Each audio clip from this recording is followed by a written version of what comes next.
সনাতন বৈদিক সভ্যতায় সমস্ত মতপথই ভক্তির প্রাধান্য দিয়েছেন। জ্ঞান, কর্ম, যোগ, তার মধ্যে ভক্তিকেই মুকুটমণি করা হয়েছে। ভক্তি চক্রবর্তী সম্রাজ্ঞী। কারণ ভক্তি ব্যতীত কোনো কর্মে ভগবান প্রসন্ন হন না। আমরা যদি রসুই করতে গিয়ে, অর্থাৎ আমরা রান্না করতে গিয়ে যদি লবণের ব্যবহার না করি, সেটা যেমন আস্বাদ্য হয় না, সুন্দরী রমণী তাকে অলঙ্কারে শালঙ্কার করলেও তাকে যদি বিবস্ত্র রাখা হয়, তার অঙ্গে বস্ত্র না দেওয়া হয়, সে যেমন ধিক্কৃত হয়। ধানের খোসা যাকে তুষ বলে, সেই তুষকে ঘাত প্রতিঘাত করে কেউ যদি চাউল পাওয়ার আশায় চেষ্টা করে, সেটা যেমন বৃথা হয়। বর্ষির আগায় সামান্য আমিষ চার না দিলে যেমন তাতে শিকারী মৎস্য শিকার করতে পারে না, একটা ইটের ওপরে আরেকটা ইট সাজিয়ে মাঝখানে সিমেন্ট রূপ মশলা না দিলে যেমন দাঁড়ায় না, তেমন জ্ঞান, কর্ম, যোগ, যাগ, যজ্ঞ যা কিছু করা হোক, তাতে ভক্তিযুক্ত না হলে সেটা ভগবান গ্রহণ করেন না। এই জন্য ভক্তি হলো গরীয়সী। তো সমস্ত ধর্মমত এই ভক্তি প্রাধান্য দিয়েছেন, যে কোনো মত পথই। তো বর্তমান কলিযুগে কলিদোষ বিদুষ্ট ঋষি কাকুল চেতসা, এখন এই ভক্তির পথে বাধা কোথায়? ভক্তি সরল, ভক্তি সহজ। যেমন সন্তানের গায়ে ধুলাবালি মলমূত্র মাখা অবস্থায় পিতা তাকে কোলে নিতে চায় না। পিতার অঙ্গে আর পোশাকাদি পরিহিত থাকলে ধুলাবালি মাখা, লালা মলমূত্র মাখা সন্তানকে পিতা প্রয়াস কোলে নিতে চায় না। কিন্তু মা তাকে আদরে কোলে তুলে নেয়, আঁচল দিয়ে ধুলা ঝেড়ে দেয়। ভক্তি হলো মায়ের মতো, ভক্তি হলো স্ত্রীলিঙ্গ, পুংলিঙ্গ নয়। ভক্তি হলো মায়ের মতো। ভক্তি বিচার করে না আপনি পূর্বে কত পাপ করেছেন, অন্যায় অপরাধ করেছেন, আপনার কত মলিনতা আছে। ভক্তি শরণাপন্ন হলে, সন্তান মায়ের শরণাপন্ন হলে যেমন মা বিচার না করেই তাকে উড়ে নেয়, স্নেহবৎসল মা স্নেহের দ্বারা আঁচল দিয়ে মুছিয়ে দেয়, তেমন ভক্তি মায়ের মতো সহজসাধ্য, কিন্তু কঠিন করেছি আমরা কি জন্য? না, আমাদের ইন্দ্রিয়ের কালকৃত দৌরত্বের দ্বারা কোটি কণ্টকের মতো ভক্তিপথ রুদ্ধ হয়ে গেছে। শব্দগুলো ধ্যান দিন। আমাদের যে চোখ, কান, নাক, মুখ ইন্দ্রিয়, এই ইন্দ্রিয়গুলি এত বহির্মুখ, এত ভোগের জন্য ব্যাকুল, এত বহির্মুখ এগুলি, যে একটা পথে চলতে গিয়ে যদি লক্ষ্য কাটা সেখানে ছড়ানো থাকে, কোন পথে চলতে গিয়ে যদি লক্ষ্য কাটা বিস্তার করা থাকে, ছড়ানো থাকে, পথে চলাটা কি সহজ হয় গো? সহজ হয় না। তেমন আমাদের চোখ, কান, নাক, মুখ ইন্দ্রগুলো ভক্তিপথে যেতে চায়, কিন্তু বাধা হয়ে গেছে এই কাটা। যেমন চোখ রূপ চায়, কান শব্দ চায়, চর্ম স্পর্শ চায়। এই যে ইন্দ্রিয়ের পথে, এই যে শব্দ স্পর্শ রূপরস গন্ধ ভোগের যে কাটা, এইটাই ভক্তি পথকে কঠিন করে দিয়েছে, নাহলে ভক্তি কঠিন নয়। মায়ের কোলে ওঠা সন্তানের যোগ্যতা লাগে না, মায়ের কোলে উঠতে সন্তানের বিশেষ উপাধি লাগে না, শুধু মা বলে সরল প্রাণে বাৎসল্য ভাবে ডাকলেই হলো। তো ভক্তি মায়ের মতো, কিন্তু কঠিন হয়ে গেছে পথে কাটা বিছানো, রূপ রস গন্ধ ভোগের কাটা। এই জন্য বললেন, বিশেষ করে কলিকালে ভক্তির পথটা রুদ্ধ করেছে ইন্দ্রিয়ের ভোগ, ভোগের বাসনা, রূপ রস গন্ধ স্পর্শ।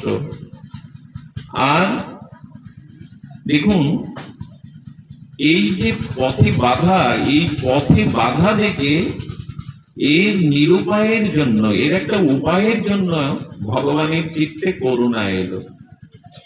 যে কলিযুগে মানুষের এত দোষ, কি দোষ বলেছেন এখানে শাস্ত্র বলেছেন? কলিতে সব থেকে বড় দোষ হলো মানুষ জ্ঞান কাণ্ড কর্মকাণ্ডেই আটকে আছে, ভক্তি কাণ্ডে যেতে চায় না। কথাগুলি ধ্যান দিতে হবে।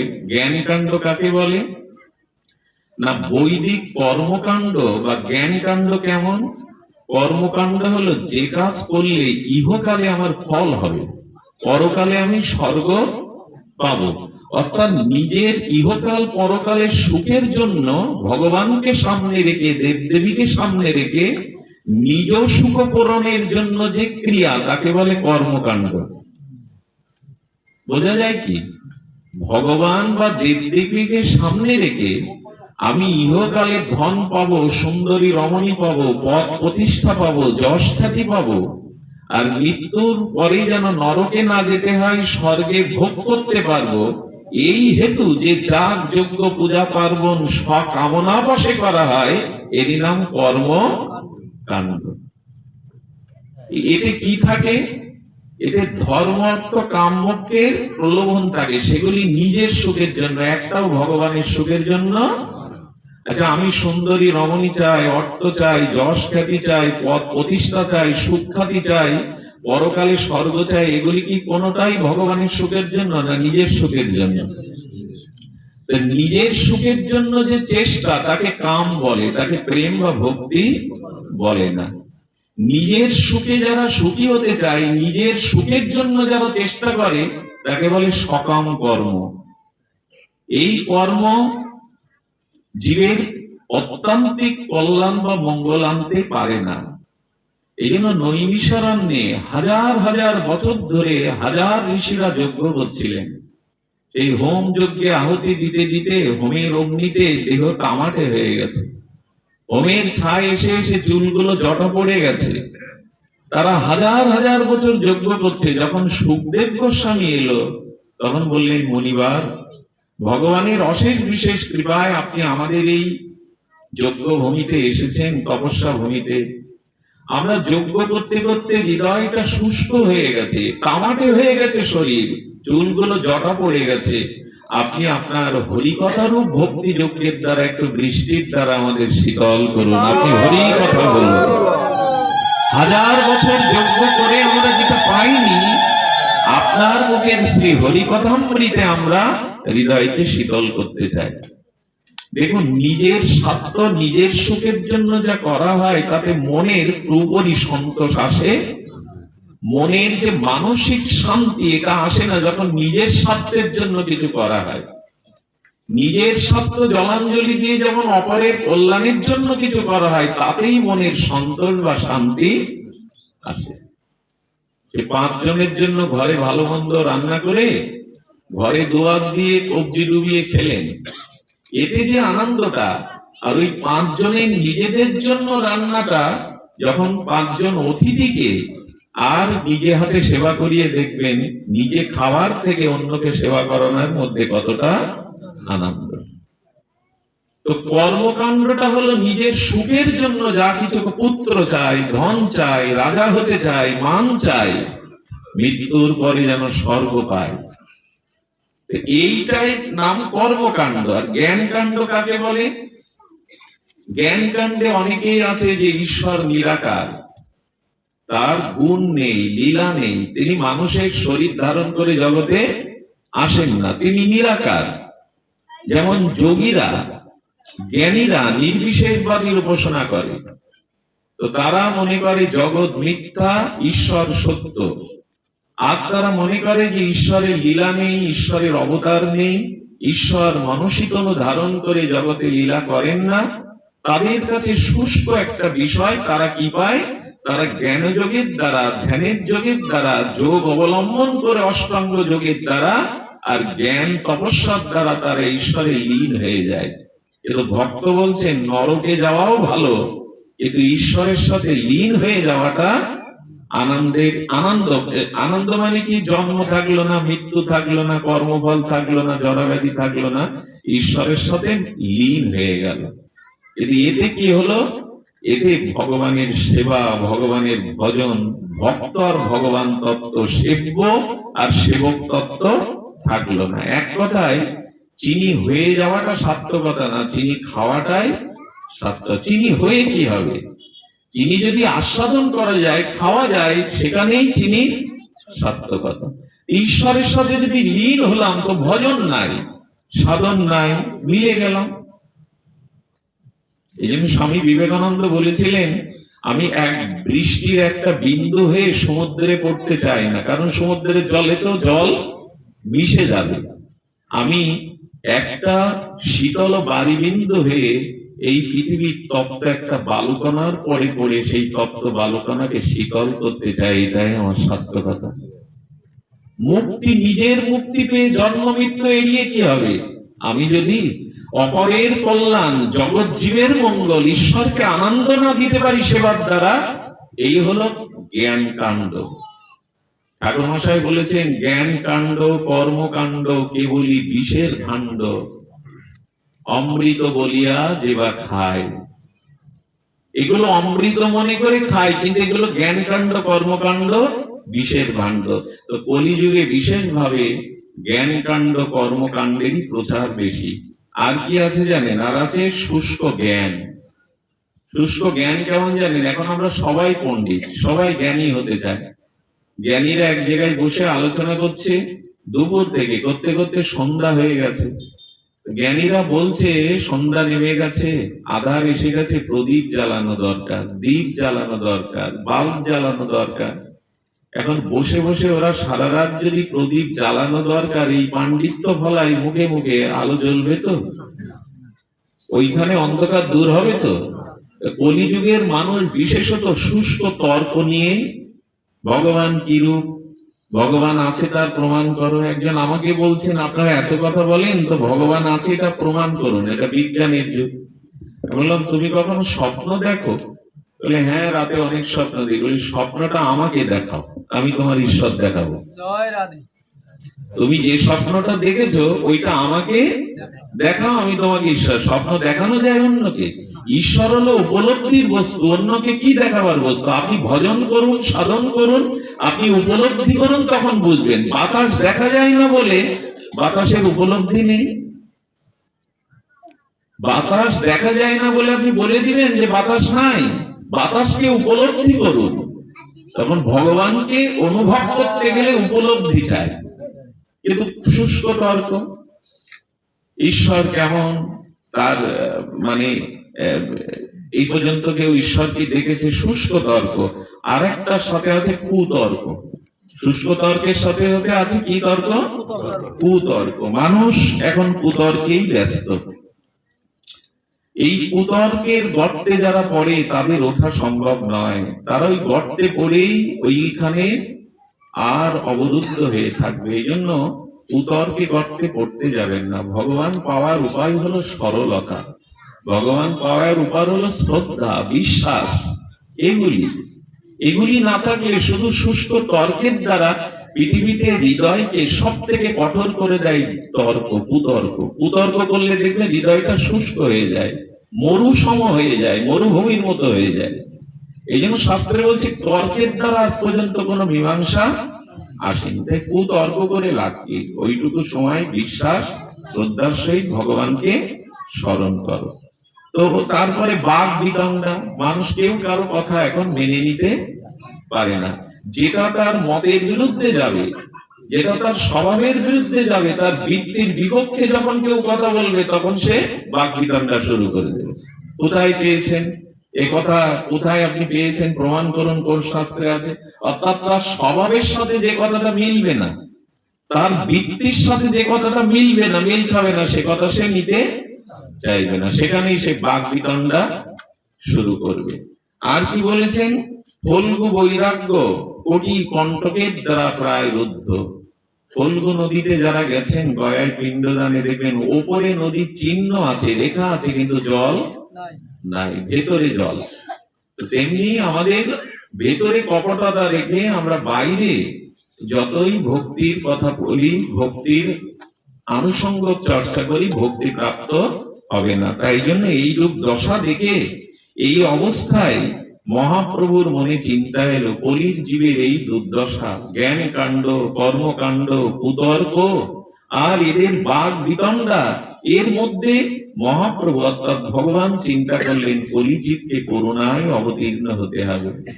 এই জন্য চৈতন্য মহাপ্রভুর অবদান হলো তিনি এবার অস্ত্র নিয়ে আসেননি, তিনি এবার সংহার করতে আসেননি। এবে অস্ত্র না ধরিলা, প্রাণে কারো না মারিলা, চিত্ত শুদ্ধি করিল সবার।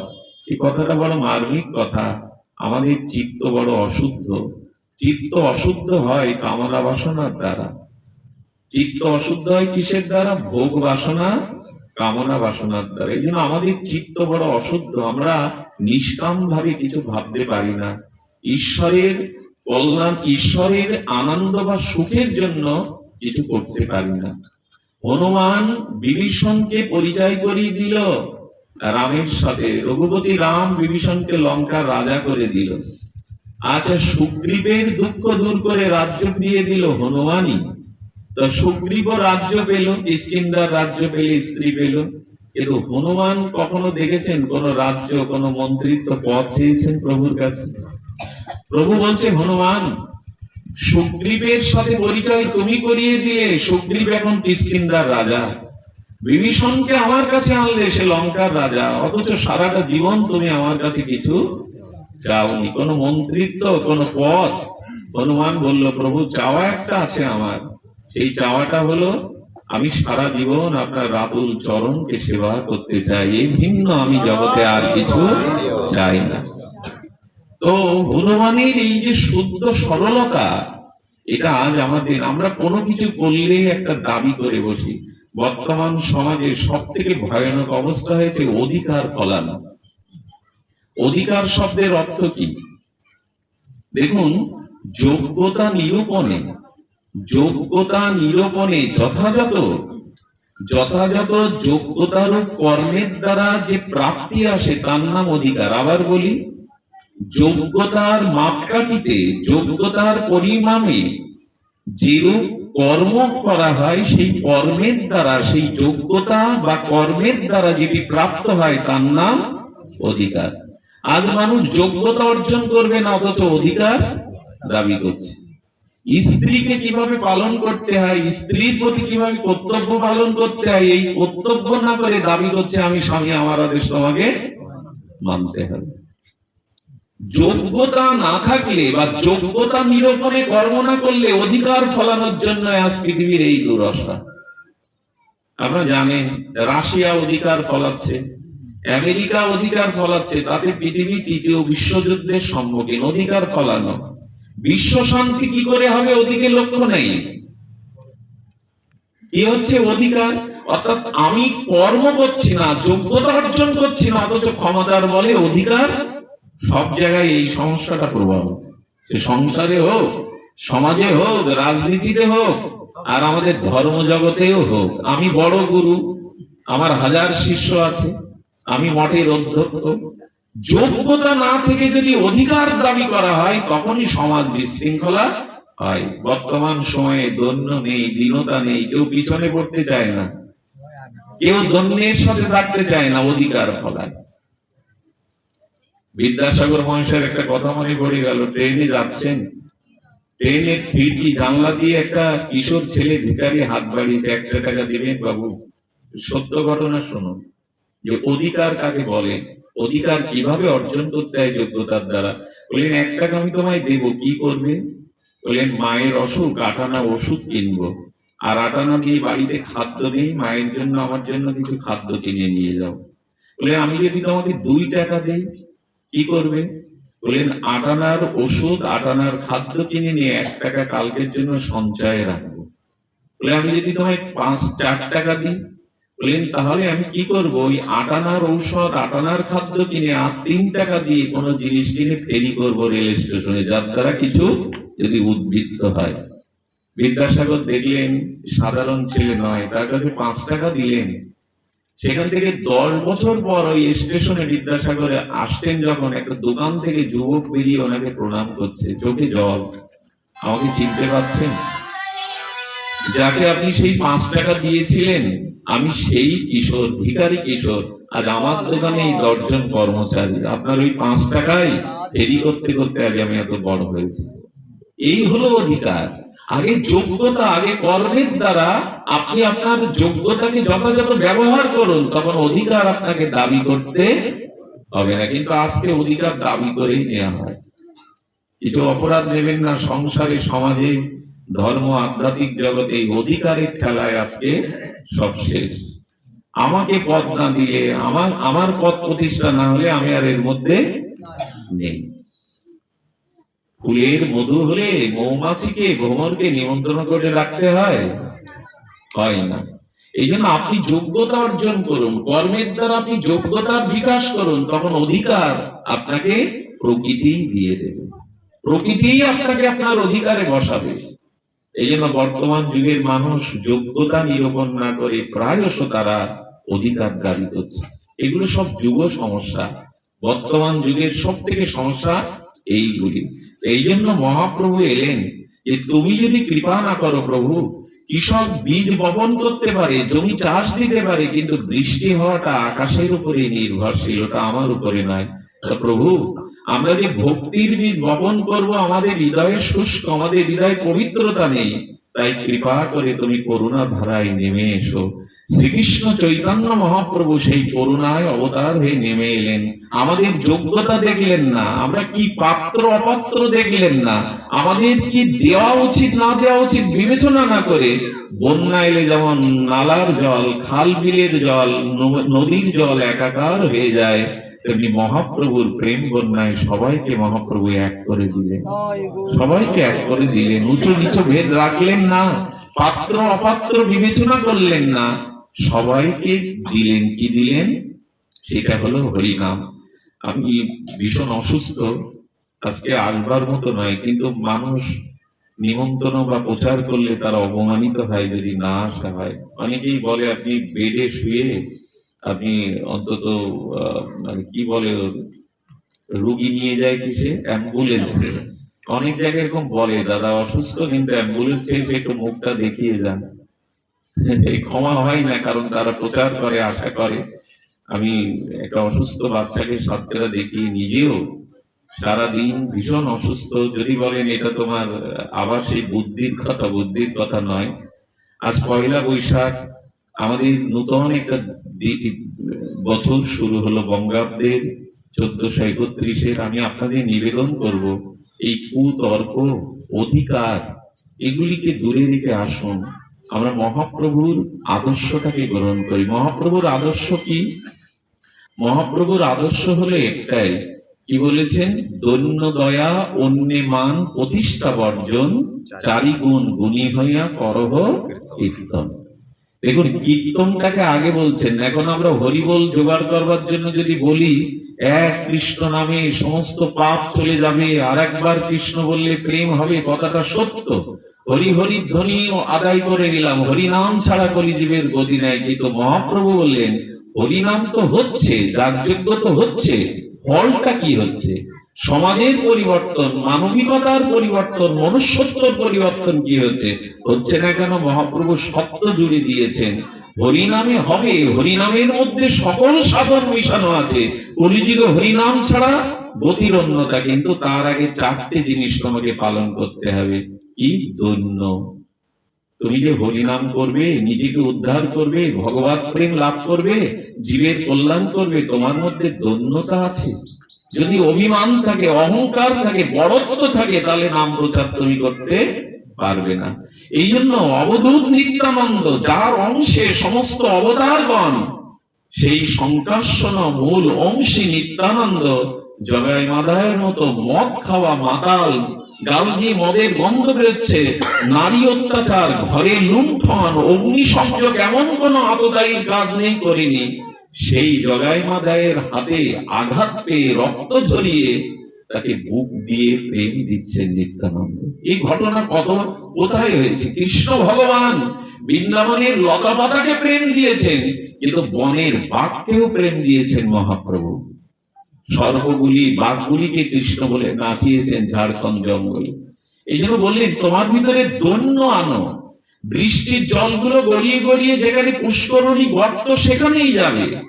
তুমি তেমনি দৈন্য আনো, তোমার ভিতরে দৈন্য নেই, অভিমান আছে, আত্মরম্ভিতা আছে, তুমি হরিনাম প্রচারের যোগ্যতা তোমার নাই, তোমার ভিতরে দৈন্য দরকার, দীনতা দরকার। আজ নিত্যানন্দ হরিদাস জীবের দুয়ারে ভিক্ষা করছেন, জীবের দুয়ারে দুয়ারে গিয়ে ভগবানের মূল অংশে নিত্যানন্দ বললেন ভিক্ষা দাও। চাল কলা দিতে আসলে বলছে চাল কলা ভিক্ষা নেব না। কি ভিক্ষা নেবে? অবধূত ঠাকুর বলে একবার কৃষ্ণ বলো, একবার গৌর বলো, এই ভিক্ষা দাও। জীবের লাগিয়া কাঁদে প্রভুচ্চেশ্বরে চৈতন্য ভগবান রাধা কৃষ্ণ মিলিত জন জীবের দ্বারে দ্বারে কাঁদছেন জীব উদ্ধারের জন্য। স্বয়ং ভগবান হয়ে ধুলাই লুটাচ্ছে, ভিখারীর ন্যায় জীবের দুয়ারে বলছে বলো কৃষ্ণ, কহ কৃষ্ণ, করো কৃষ্ণ শিক্ষা। সেখানে অভিমান মানায়। আমি বড় কীর্তনিয়া, আমাকে 70,000 টাকা দিয়ে এখানে আনা হয়েছে, আমার জন্য আসর হলো 8টা 10টা, আর যে 30,000 টাকার দল তার আসর রাত 4টে, যাতে যখন লোকজন। এটা অভিমান, এটা অভিমান। হরিনাম কি মানুষের মনোরঞ্জনের জন্য? হরিনাম ঈশ্বরকে আনন্দ দেওয়ার জন্য। হরি যদি তুষ্ট হয় তাহলে জগৎ তুষ্ট হবে। তসমিন তুষ্টে জগৎ। কিন্তু নিজের অধিকার বলা, আমি শ্রেষ্ঠ দল, সব থেকে বড় টাকার দল, আমাকে এই সময়টা নির্ধারণ করে দিতে হবে। আর আমরাও কত চালাক, কমিটিরা মনে করি এই যে সময় লোকজন ভিড় থাকবে এই সময় ভালো দল তুলতে হবে, এই কারণে কমিটি যে ভালো দল এনেছে এটা লোকের মধ্যে প্রচার হোক। এই যে কপটতা, এই যে ছল, এর দ্বারা ভক্তি হয় না। হরিনামকে ভেদ করা উচিত নয়। এটা আমরা কতগুলি রূঢ় বাস্তব, তিত বাস্তব, শুনতে খারাপ লাগতে পারে, কিন্তু আমাদের ভিতরে দৈন্য নেই। দৈন্য দয়া। দয়া মানে কি? দয়া মানে পরের দুঃখে যিনি কাতর হতে পারেন, পরের দুঃখে যিনি কাঁদতে পারেন, পরের দুঃখে যার হৃদয়টা দ্রবীভূত হয়। আজ আছে কি? পাড়া প্রতিবেশী না খেয়ে মূল্য, কোন কন্যাদায়গ্রস্ত পিতা মেয়ের বিয়ে দিতে পারছে না, কার ওষুধ কেনার টাকা নেই, এদিকে আমাদের লক্ষ্য নেই। আমরা 5,000 টাকা দিয়ে মন্দিরে প্লেট বসিয়ে 4-5টা নাম দিয়ে দিই, তৎপুত্র তৎপুত্র তৎপুত্র, অথচ পাশের বাড়ির মানুষটা না খেয়ে মরছে। ওখানে 5টা নাম দিয়ে 10,000 টাকার প্লেট বসিয়ে, এতে ভগবান সন্তুষ্ট হয়? আমাদের মনে আছে একবার ভগবান অবতীর্ণ হয়েছেন, একজন ছুটে দেখতে যাচ্ছে, ভগবান দেখলেই সব হয়ে যাবে। যেতে যেতে দেখছে পাড়ার একবারই আগুন লেগেছে, বলছে আগুন নিভাও, আগুন নিভাও। বলছে এই যদি করতে যায় ওদিকে ভগবান অন্তর্ধান, ভগবান দেখা হবে না, তো আমি না নিভালেও কেউ এসে তো আগুন নিভাবে, ও ছুটছে। একটা অন্ধ রাজপথ পার হতে পারছে না, বলছে কে আছো আমাকে পার করে দাও। বলে যত ঝামেলা, এইসব গুলো দেখতে গেলে তো ভগবান যদি অন্তর্ধান হয় আমার আর দেখা হবে না। ছুটে যেখানে ভগবান, সেখানে গিয়ে কি দেখলেন জানেন? বড় একটা উঁচু প্রাচীর, প্রাচীরের মাঝখানে বড় হরফে লেখা রয়েছে আমি ভগবান এবারে আছি, দেখতে যদি চাও পেছনের কাজগুলো আগে করে এসো, পেছনের কাজটা করে এসো।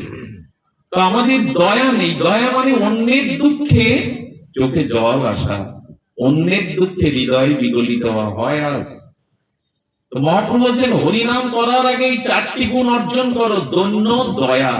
জীবের প্রতি যার দয়া নেই সে ভগবানই প্রসন্ন করবে কি করে? সর্বজীবের মধ্যে ঈশ্বর, তো জীবকে যে উপেক্ষা করবে সে ভগবানকে কি ভালোবাসবে?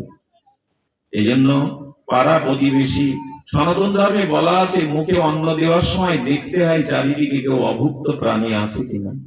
এটা নিয়ম আমাদের ধর্মে, যে কোন অভুক্ত প্রাণী আমার সামনে আছে কিনা।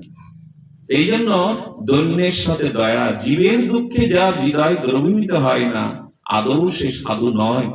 সাধুর সব থেকে বড় লক্ষণ মালা তিলক নয়, সাধুর সব থেকে বড় লক্ষণ পোশাক নয়, সাধুর সব থেকে বড় লক্ষণ পরহিতে যার হৃদয় বিগলিত হয়, পর দুঃখে যার হৃদয় বিগলিত হয়। সেই জন্য দধিচির মতো মণি কোটি কল্পকাল তপস্যা করে আর দেবতাদের রক্ষার জন্য তিনি নিজের অস্থি দিয়ে দিলেন। একেই বলে ত্যাগ, যে দেবতাদের শান্তির জন্য, অসুর বিনাশের জন্য নিজের অস্থি দিয়ে দিলেন। শিবির কাছে গেছে এক কবুতর, কবুতর গিয়ে কোলে বসে আমাকে রক্ষা করেন, একটা বাস পাখি কবুতরকে খাবে বলে পিছনে, শিবিকে কবুতর কোলে গিয়ে তার ভাষায় বলছে, আমাকে রক্ষা করুন, আমি আপনার আশ্রয় গ্রহণ করেছি। শিবি বাজবাকি বলছে, ও আমার আহার ছেড়ে দিন। বলে, দেখো আমার কাছে যে আশ্রয় নেয় আমি তাকে তোমার হাতে তুলে দিতে পারি না, তুমি অন্য কি চাও বলো, আমি তোমার ইচ্ছা পূরণ করছি। বললেন, ও আমার আহার, এক জীবকে আপনি রক্ষা করতে গিয়ে আমি আহার না পেলে আমি যদি মরে যাই তার দায়ও আপনি হবেন। ওই আহার আমার, প্রকৃতিতে এক জীব আর এক জীবকে আহার করেই বেঁচে থাকার প্রকৃতির নিয়ম। ব্যাঙ পোকামাকড় খেয়ে বাঁচবে, ব্যাঙকে সাপ খাবে, সাপকে ময়ূর খাবে, প্রকৃতিতে এই নিয়ম, আপনি ওকে রক্ষা করছেন কেন?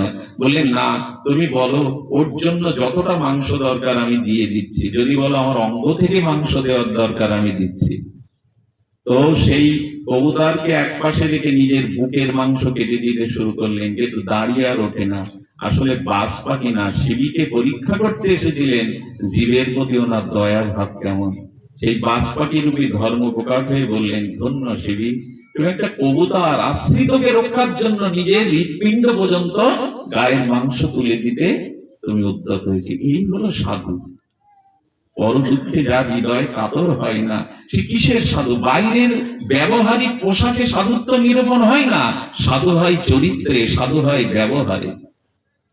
এই জন্য মহাপ্রভু বললেন, দৈন্য দয়া, অন্যে মান। এই জগতের সব থেকে যেটা হারিয়েছে এখন আমরা, সেটা হলো অন্য সবার মধ্যে দোষ, আমার মধ্যে আমি দুধের ধোয়া। অন্যের কাম আছে, ক্রোধ আছে, হিংসা আছে, আমার মধ্যে কিছু নেই। এই যে অন্যকে মান না দিতে পারায় আমাদের সমাজে বড় দুর্দশা। মান না দিয়ে মান পেতে চায়, অপমান তার পিছে ধায়। যে ব্যক্তি অন্যকে মান না দিয়ে মান পেতে চায়, পদে পদে অপমান তার পিছনে ধাওয়া করে। মান না দিয়ে মান পেতে চায়, অপমান তার পিছে ধায়। বুদ্ধদেবকে একজন গালি দিচ্ছেন, বুদ্ধদেব কোনোদিন তার দিকে ফিরে প্রত্যুত্তর করেনি। একজন বলছেন বুদ্ধদেবকে, আচ্ছা আপনি গালি দিচ্ছে এত, তাকে কিছু বলেন না, আপনি নির্বিবাদে হয়ে যান। তখন ওই দৃষ্টান্ত দিচ্ছেন, 1 কেজি মিষ্টি যদি আমাকে কেউ দিতে চায়, আমি যদি মিষ্টিটা না নেই, তাহলে মিষ্টিটার গতি কি হবে? যে দিতে এসছে তার কাছেই থেকে যাবে। আমি যদি না নেই জিনিসটা, তাহলে কি হবে? তার কাছে চলে যাবে। একটা কুকুর, স্বজাতি বিদ্বেষী কুকুর, পৃথিবীতে সব থেকে স্বজাতি বিদ্বেষী হলো কুকুর। আর একটা কুকুরের কাছে গিয়ে ওকে উত্তপ্ত করার চেষ্টা করছে, হিংসা করার চেষ্টা করছে, কিন্তু সেই কুকুর নীরব। তার মানে এখানে জিতলো কে জানেন? যে নীরব আছে সেই জিতলো। ও কিছুক্ষণ ঘেউ ঘেউ করে যখন দেখলো ওর রাগাতে পারলাম না, তখন ও নিজেই চলে যায়। তা বুদ্ধদেব বললেন, মিষ্টি যদি আমি না নিই, তাহলে মিষ্টিটা ওর কাছেই থেকে গেল। তার মানে ও যে গালি দিচ্ছে এটা ওর থেকে গেল, আমাকে দিতে পারলো না, কারণ আমি নেইনি বলে।